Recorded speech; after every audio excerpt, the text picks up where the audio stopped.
Hello, everyone. This is Blaine Markham, Chief Trading Strategist, coming to you with my weekly market update, breaking down for you what myself and the team are seeing in the market, to what we think that you should be paying attention to right now. So with that, let's go ahead and hop into the charts, because the market is certainly starting to give some signs, some unsteadiness, a little bit of unease. So let's go ahead and break down what's happening in the technical picture. So here we have a chart of the S&P 500 pulled up. So you can see, obviously, very clearly showing the negative price action we started to see here over the past couple weeks, continuing to push to the downside. So as we've clearly laid out in prior weeks, if you caught our recent market updates, we've been talking about how at first, the levels of resistance above the market kept dropping down, and we kept seeing the market continue to struggle with lower and lower resistance levels, starting to kick off this series of lower lows and lower highs that we really started to begin, roughly in the beginning to middle part of February, and it's continued on thus far through the month here in March. So at first, we saw the index starting to struggle with our 50-day moving average. That's our red line right up here. Then, of course, we started to see this middle counter channel. All that is a 20-day EMA. That has now become a very clear level of overhead resistance for the market. You can see really ever dating back to midway through February, the index, the S&P, has really struggled to actually trade up above that in any meaningful way and have any confirmation above that level. There was a brief spike right here, but ever since then, you see it traded right back down, and every time it trades up against that 20-day EMA there, continues to bump its head, signaling a very firm level of overhead resistance and continuing to put pressure to the downside on this index. Now, of course, I'm sitting here recording this market update here on Wednesday following the market close, and we continue to see the markets decline here in the Wednesday session. Of course, we're still not really seeing much abatement with some of the headwinds that are facing the markets. We're continuing to see interest rates rise. We're continuing to see the price of energy rise, seeing volatility rise. Of course, that's continuing to be a very tough mix for stocks. We also had a Fed meeting today, and while it was largely expected the Fed was not going to make any updates to their policy decisions, there, of course, was the Fed press conference afterward, and during that press conference, Fed Chair Powell took a pretty notably hawkish tone, which led to a further spike in Treasury yields, again putting additional pressure on the equities to the downside. So that led to all four of the major U.S. indexes finishing just right near their lows of the session. Now, to zoom in a little bit closer here, just to the action of just the past week, of course, we did have a pretty decisively negative week last week. It was down 4 out of the 5 trading sessions. We had a pretty significant sell-off on Thursday and Friday of last week, so we continued to have that pressure through the back end of last week since the previous market update that I was able to do.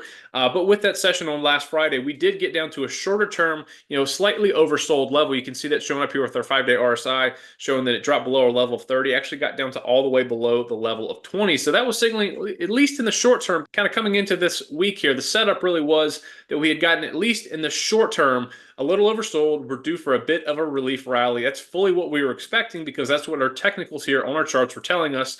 And of course, that's exactly what we got in the Monday and Tuesday sessions. It wasn't extremely bullish trading. Even though we had 2 consecutive up days, we were certainly thinking that's all that those 2 trading days were simply just a bit of a proverbial dead cat bounce, the oversold bounce, because that's where the market really had gotten there in the short term. But again, you can see it really was just not too impressive with trading on Monday and Tuesday. As you can see, the indexes rallied up during the day and then faded towards the end of the trading day. Monday closed about midway through the trading day's range. And then Tuesday, we had a very unimpressive trading day as we, again, rallied up throughout the day and sunk all the way down to session lows. Again, closed up on the day, but still closed near session lows, which signals that there was very little investor appetite to continue to buy up the market at those higher prices. So that signaled a classic candle that we always look out for potential reversal days, which this here was a bearish or inverted hammer here. And when we see that, that's typically going to tell us that we're going to be looking for a reversal of the current day's price action. It's exactly what we got in the Wednesday session. We saw several things that were alluding to that we were likely to see a resumption of the downtrend in the Wednesday session. Of course, that is exactly what we got. In fact, it was just an oversold bounce that we got on Monday and Tuesday. And given that the S&P 500 closed near its lows of the day on Wednesday, that closing low was just a touch below the closing low dating back to last Friday. So that is actually a brand new closing low for the year, and actually the lowest close dating back to November of last year. Now, of course, one really important thing to note here is you can see our upward sloping green line. This is something I've been talking about in depth for several weeks now. This green line is our 200-day moving average. And of course, this is a really, really important technical trend line to watch. This is one of the most widely tracked metrics to determine whether a stock or an index is in a confirmed long-term uptrend. Of course, you need to have the index trading above that 200-day moving average to confirm that it is in a confirmed uptrend. You can see we've been in that relationship with it ever since coming out of the April lows of last year. You can see the index popped above the 200-day in May and has remained solidly above the 200-day moving average ever since then.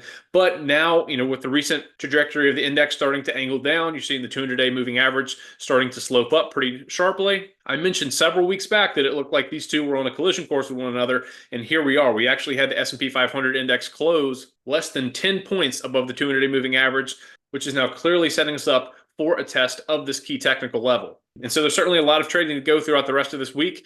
I fully expect the markets to be contending sharply with this very key level of support below the markets. And it's going to be very important that we see the index hang on to this 200-day moving average. If we're not able to close above it and remain above this 200-day moving average, that could signal a potential deeper correction on the horizon. So we're going to be watching how the index trades around this 200-day moving average to close out the rest of the week very, very closely. That's going to be a very key technical level. And below that, we also do have several other key technical levels of support that we're watching closely as well. Now, one of those is going to be dating back to that November low here. You can see that's just a touch below 65.50, call it 65.40 right here. That was that closing low from the low during that November correction of last year. That's obviously going to be a key level of technical support below this market we're going to be watching as well. But, if you start to see the market trade through that level, which, certainly is possible, it's really not all that far away.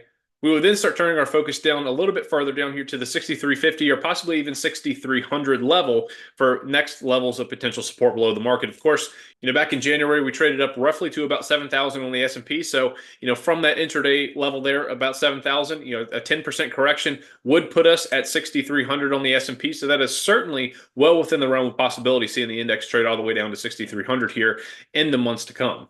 But with the current price action here on the index, we're fully anticipating that there is some further downside to go. Again, we're going to be watching things very closely because, of course, we have to pay attention to the charts and our technicals. But with the current price action, this very clear series of lower lows and lower highs, having a new year-to-date and 3-month closing low here today on the index, we're certainly anticipating some further moves to the downside here across the U.S. indexes. Now, with that said, we are still continuing to spot a lot of great opportunities out there, both to the upside, to the downside, and also with some of our other strategies like our weekend winners that aim to capitalize on stocks that are consolidating and kind of trading stuck sideways and neutral. But I'm going to go ahead and share with you one of those opportunities where we're continuing to spot some great trade setups to the downside that we can play using some strategic option setups. So to give you an idea of where we're turning our focus to spot some of these great bearish opportunities in the market right now, I'm going to show you this chart first because this really illustrates what we're targeting here. Anytime we're looking to target a setup, whether bullish or bearish on a stock or ETF that is trending up or down, we're looking to place trades on things that have strong relative strength or weakness compared to the overall market. And so here, what you're looking at here is a price chart that is comparing the overall performance of the S&P 500 index, that's going to be our blue line up here, to that of the XLF. This is the Spider Sector Financial ETF. This is the XLF. That's our black line here. And so, of course, looking back over the past 3 months, you can see that for much of this period of time, our blue line up here, the S&P 500, was marginally positive, but roughly trading about flat up until just several weeks ago, earlier on in March, when the performance actually turned negative for the S&P 500 index as we continue to see that downside price action. But you can see here with the XLF ETF, the financial sector, it's been under pressure for a much longer period of time. You can see it was actually back in January of this year, where you can see the XLF actually turn negative, is continuing making the series of lower lows and lower highs regarding its overall performance over the past 3 months. So you can see that over this period that we're looking at here, the XLF, the financial sector, has been significantly underperforming the overall index. So this is one of those areas of acute weakness in the market that, of course, we could look to capitalize on by placing some bearish trades on some financial stocks. So we've been watching this trend very, very closely. Of course, we've been spotting some great opportunities out there. And so I'm going to go ahead and share with you next one of those exact opportunities that we have spotted for ETA Trade Alert Service members here recently. So it's this one right here. The ticker is AFRM. This is for Affirm Holdings. This is one of the major providers of buy now, pay later sales processing services. And so you can see last year, Affirm, it actually peaked in September of last year. And ever since then, the stock has continued to make this longer term series of lower lows and lower highs. You can see right here, our trend lines actually inverted and went from previously what was the buy signal here. You can see our 21-day dip below our 63-day EMA for a brief sell signal here. The stock tried to kind of get up off the mat here and recover, ultimately ended up failing right around the level of 84, and then took a sharp leg lower here really since mid-January, and has been under significant pressure ever since then. You can see clearly our trend lines reverted back to a sell signal here, as you can see the 21-day being below our 63-day right here. So you can see the very powerful series of lower lows and lower highs that Affirm stock is making here just recently. And actually, just several weeks ago, you can see as the stock was trading down here, see the stock actually traded down intraday and made a new 9-month low intraday here.